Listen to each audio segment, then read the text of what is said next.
students, today we have start आपके topic hormones other than sex hormones.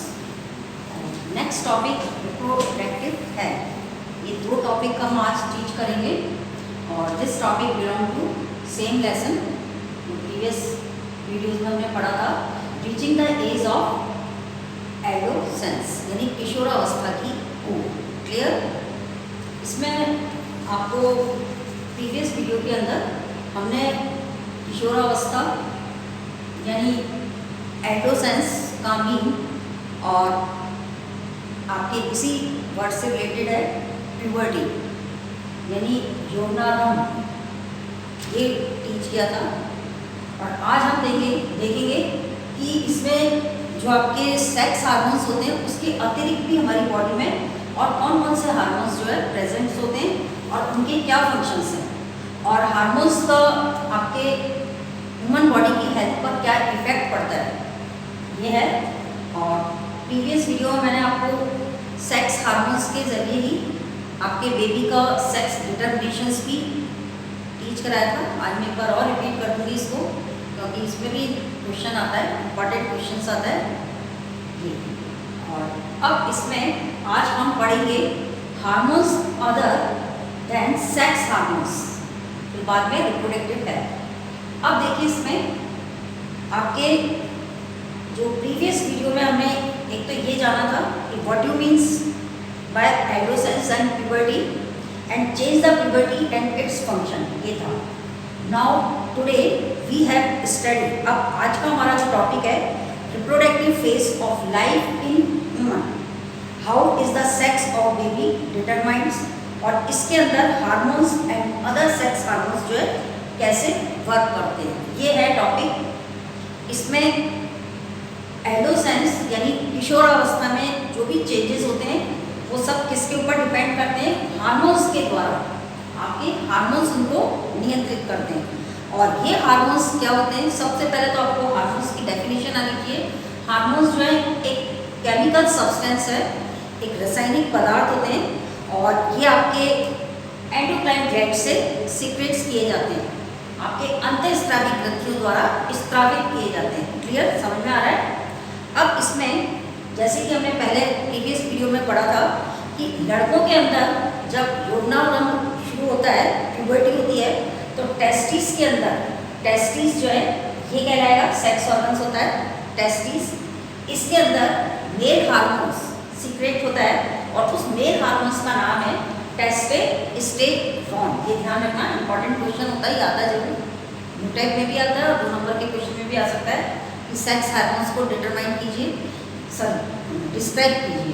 तो लड़कों के अंदर यानी मेल में आपके जो सेक्स ऑर्गन है वो है टेस्टिस और दे सीक्रेट आपके सेक्स हार्मोन्स और this sex hormones is known as testosterone. Clear? और इसी तरह से आपके फीमेल के अंदर, फीमेल में सेक्स ऑर्गन्स होता है ओवरी, अंडाशय दोनों तरफ होती है, एक पेयर होता है आपके ओवरी का, और ये ओवरी कौन सा हार्मोन्स सीक्रेट करती है, estrogen. Estrogen is a sex hormone.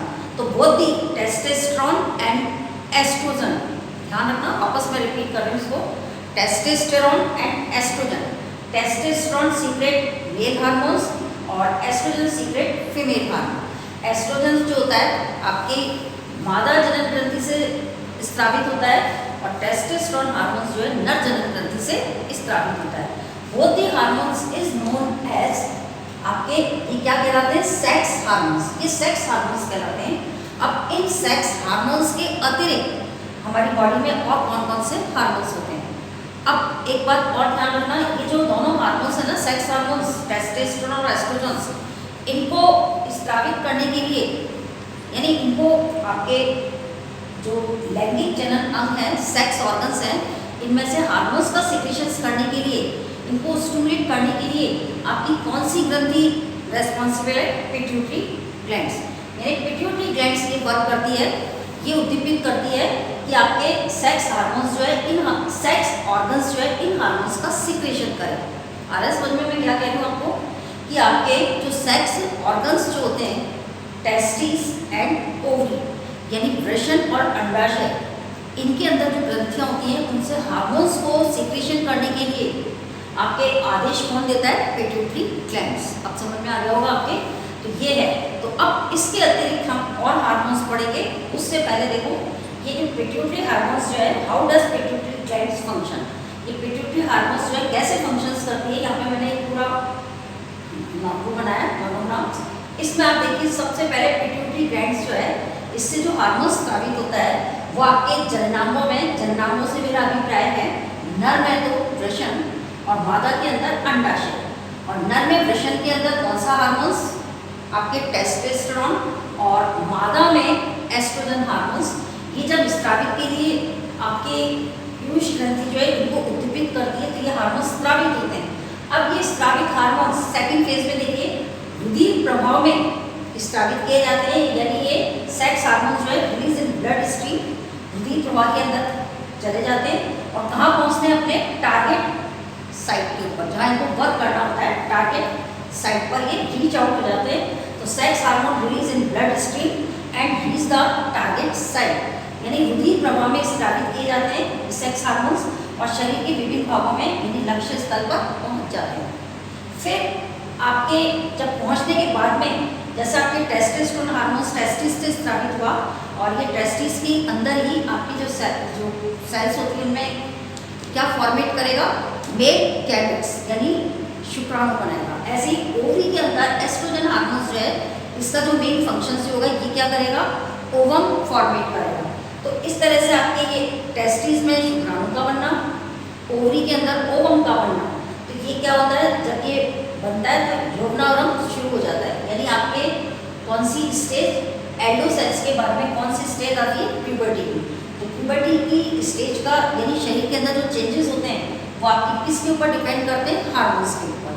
तो इसलिए हम इस हार्मोन्स का पूरा डिटेल पढ़ेंगे। तो आपके instrument changes in the body at the onset of puberty. तो इस तरह से आपके यौवनारंभ के समय शरीर के परिवर्तनों को उद्दीपित करता है। कौन उद्दीपित करता है? Pituitary hormones. क्लियर हो गया आपके? तो ये तो हो गया हमने पिट्यूटरी के बारे में पढ़ा। अब अदर हार्मोन्स का देखिए, यहाँ मैंने एक डायग्राम शो किया है। आपके इन सेक्स हार्मोन्स को छोड़ के अदर हार्मोन्स कौन से होते हैं हमारी बॉडी में? पिट्यूटरी हार्मोन्स को आप जानते हैं मास्टर हार्मोन्स कहलाता है।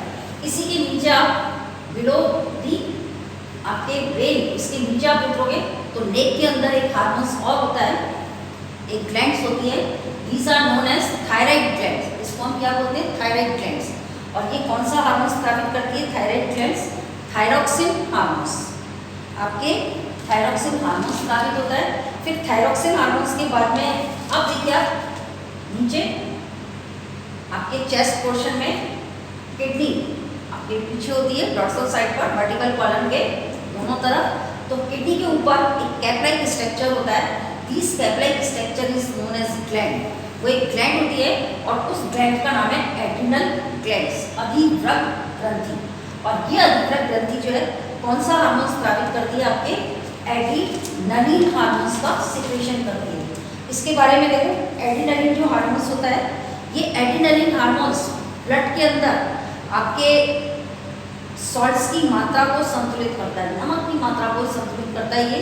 और एक और फंक्शन करता है ये एड्रिनलिन हार्मोन्स, इसको हम 3F ग्लैंड्स भी बोलते हैं, फियर, फाइट एंड फ्लाइट। ये हार्मोन्स जो है आपके उस समय भी स्रावित होता है जब आपको क्रोध, चिंता या उत्तेजना की अवस्था में या तनाव की अवस्था में भी एड्रिनलिन हार्मोन्स का सिक्रेशन होता है। अब किडनी के जस्ट नीचे आपके डाइजेस्टिव सिस्टम में आपने पैनक्रियास पढ़ा है, अग्नाशय। तो उसमें भी आपके एक ग्लैंड्स होती है जिसको हम बोलते हैं पैनक्रियास ग्लैंड्स। और ये आपका पैनक्रियास ग्लैंड्स जो है कौन से हार्मोन्स का सिक्रेशंस करती है? पैनक्रियास ग्लैंड्स जो है इंसुलिन हार्मोन्स का सिक्रेशंस करती है। और ये इंसुलिन हार्मोन्स के बारे में आप जानते हैं, इंसुलिन हार्मोन्स किसके अंदर वर्क करता है? इंसुलिन हार्मोन्स आपके डायबिटीज़ के अंदर, ब्लड के अंदर शर्करा की मात्रा को नियंत्रित रखता है। और ये सेक्स हार्मोन्स हैं। तो इस तरह से आपके सारे हार्मोन्स का जो है एक्सप्लेनेशन है। थायराइड हार्मोन्स का ये ध्यान रखना कि आपका जो थायराइड हार्मोन्स जो है इसका क्या फंक्शंस है। थायराइड हार्मोन्स देखिए, इसमें एक डिजीज भी है, नाम पढ़ा होगा आपने या सुना भी होगा, गलगंड, गले का फूलना। तो ये आपके किसकी कमी से होता है? आयोडीन की कमी से होता है। आपके थायरॉक्सिन हार्मोन्स के अंदर अगर आयोडीन की कमी है तो आपको कौन सी डिजीज हो सकती है? गोइट्री डिजीज बोलते हैं इंग्लिश में, और हिंदी में इसका नाम है घेंगा या गलगंड। और मोस्टली ये पहाड़ी इलाकों में जो रहने वाले लोग होते हैं ना, उनके अंदर ज़्यादा इसकी पॉसिबिलिटीज़ होती है, मैदानी इलाकों के में रहने वालों की अपेक्षा। तो ये इस तरह से आपका कंप्लीट हार्मोन्स का हो गया। अब हम आते हैं रिप्रोडक्टिव हेल्थ पर, जनन स्वास्थ्य। जनन स्वास्थ्य क्या होता है?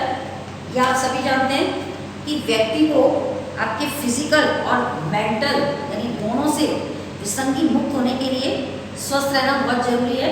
तो इसके लिए आपके किसी भी आयु के व्यक्ति के शरीर को स्वस्थ रखने के लिए उसको किसकी आवश्यकता होती है? बैलेंस डाइट की, संतुलित आहार की। और ये जो संतुलित आहार जो है, अगर आपने पर्याप्त मात्रा में लिया और पर्याप्त मात्रा में ही शारीरिक व्यायाम किया तो आप क्या होंगे? स्वस्थ होंगे।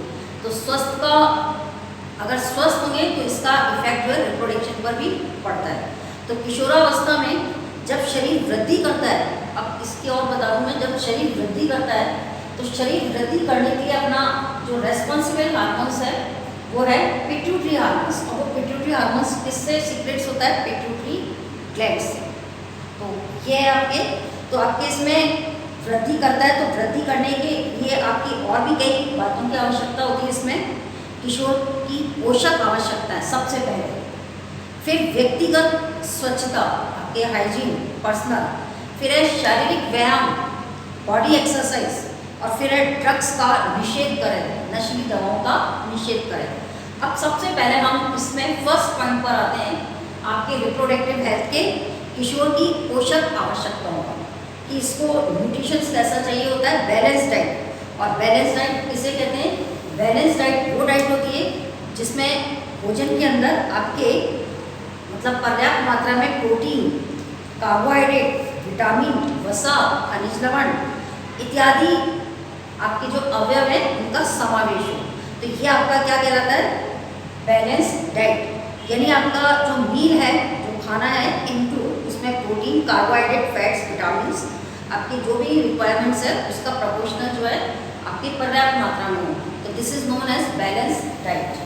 अब इसमें बैलेंस डाइट के अंदर हमारे भारत के अंदर, भारतीय भोजन के अंदर रोटी, चावल, दाल, सब्जियां सभी होती हैं। तो ये संतुलित आहार को ब्लॉक करती हैं। और इसी तरह से दूध भी जो है अपने आप में एक संतुलित आहार है। और शिशुओं के लिए तो माँ का दूध जो है संपूर्ण पोषण का कार्य करता है जिसकी उन्हें जरूरत होती है।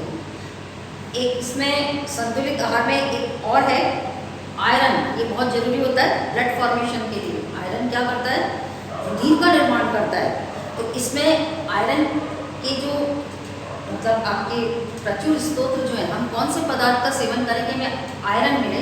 तो इसके लिए पत्तीदार सब्जियां, गुड़, मांस, आपके संतरा, आंवला इत्यादि किशोरों के लिए बहुत अच्छा खाद्य पदार्थ माना जाता है आयरन के लिए। और एक इसमें और है पोषक पदार्थ के अंदर ये ध्यान रखना, चिप्स पैक किए हुए अथवा डिब्बा बंद वाले जो भोजन होते हैं वो होते तो स्वादिष्ट हैं, परंतु उनको हम नियमित भोजन के स्थान पर नहीं हमें खाना चाहिए क्योंकि इनमें पोषक मात्रा जो है पर्याप्त मात्रा में नहीं होती। ये है। अब आपके इसी का रिप्रोडक्टिव हेल्थ का जो सेकंड पॉइंट है वो है पर्सनल हाइजीन। पर्सनल हाइजीन किसे कहते हैं? व्यक्तिगत स्वच्छता। व्यक्तिगत स्वच्छता में देखिए प्रत्येक व्यक्ति को आपके प्रतिदिन स्नान करना चाहिए। किशोरों के लिए भी बहुत आवश्यक है क्योंकि श्वेत ग्रंथियाँ जो होती हैं हमारे शरीर के अंदर, बॉडी में, स्किन में, वो क्या करती हैं? अपनी क्रियाशीलता के कारण शरीर में गंध छोड़ती हैं और ये गंध जो है मतलब और किसी भी दूसरी बीमारियों को क्या करती है? आमंत्रित करती है। इसलिए इससे मुक्त रहने के लिए शरीर के सभी भागों को आपके स्नान करते समय भली भांति हमें धोना चाहिए और सफाई करनी चाहिए। इससे क्या होता है? जीवाणु संक्रमण का खतरा जो है वो टलता है। अगर नहीं करेंगे तो इसमें क्या होगा? आपके बैक्टीरिया इन्फेक्शन हो सकता है बॉडी में। और इसी तरह से आपका गर्ल्स का भी है, इनको भी मेंस्ट्रुएशन के समय पूरी सफाई के साथ रहना चाहिए। आपके नैपकिन्स को घर में जो तैयार किए गए साफ कपड़े, इनका भी आवश्यकता अनुसार 4-5 घंटे के अंदर चेंज करना चाहिए। तो ये तो आपके हो गया पर्सनल हाइजीन। अब है फिजिकल एक्सरसाइज। फिजिकल एक्सरसाइज को हम बोलते हैं शारीरिक व्यायाम। शारीरिक व्यायाम में आपके वॉकिंग, प्लेइंग, आपके फ्रेश एयर जो बॉडी के लिए बहुत ज़रूरी होती है, हेल्थ के लिए, बॉयज़ एंड गर्ल्स के लिए, तो ये करना चाहिए। आपके रेगुलरली टहलना, एक्सरसाइज करना और प्ले आउटडोर गेम्स, ये भी है, यानी ताज़ी हवा में टहलना, खेलना शरीर को चुस्त और स्वस्थ रखता है। सभी युवा, यानी इसके अंदर लड़के लड़कियां दोनों आ जाएंगे, इन दोनों को नियमित रूप से व्यायाम करना चाहिए, टहलना चाहिए और बाहर खेलना चाहिए। ये है। अब इसका आपके रिप्रोडक्टिव हेल्थ का जो है लास्ट टॉपिक है अवॉइड ड्रग्स। किशोरावस्था व्यक्ति के शारीरिक और मानसिक रूप से अधिक सक्रियता का जो समय होता है वो वृद्धि काल का एक सामान्य भाग है, और इसमें ड्रग्स वो पदार्थ होते हैं अगर उनकी लत पड़ जाए तो एक बार नहीं बार बार लेने का इसमें अपने आप ही इच्छा होती है, और फिर ये जो पदार्थ हैं कालांतर में हानिकारक होते हैं। और क्या करते हैं ये पदार्थ, जो नशीली दवाएं जो होती हैं, ड्रग्स की होती हैं, ये स्वास्थ्य को तो खराब करती हैं, साथ में हैप्पीनेस को भी बर्बाद करती है, यानी दोनों को बर्बाद करती है। आपका स्वास्थ्य भी जाता है उसमें और खुशियाँ भी जाती हैं, हैप्पीनेस भी जाती है। तो इसको हमें नशीली दवाओं को जो है अवॉइड करना चाहिए, नहीं लेना चाहिए। और इसी तरह से आपने एक और नाम सुना होगा एड्स। ये भी एक बीमारी होती है और जो कि आपके खतरनाक विषाणुओं के द्वारा होती है, जिसको हम बोलते हैं HIV, immuno virus, human immuno virus है ये, और ये काफ़ी खतरनाक बीमारी है। और बहुत से व्यक्ति तो जो पीड़ित व्यक्ति होते हैं वो स्वस्थ व्यक्ति में ड्रग के लिए इस्तेमाल की गई सीरीज द्वारा भी इससे जो है एड्स हो जाता है। तो वायरस का संक्रमण आपके दूसरे माध्यम से भी होता है। अगर कोई रोगी माँ है तो दूध के द्वारा उसके शिशु में भी HIV वायरस पहुंच जाते हैं, और जो शिशु जो होता है ये आपके HIV वायरस पहुंचने से क्या होता है, एड्स से ग्रसित हो जाता है। तो इस तरह से आपकी ये रिप्रोडक्टिव हेल्थ का था। और अब आपको ये कंप्लीट हार्मोन्स, जो सेक्स हार्मोन्स है, उसके अतिरिक्त जो अदर हार्मोन्स थे वो आपको मैंने डायग्राम्स में आपको क्लियर कर दिया, अंडरस्टूड हो गया होगा। Thank you.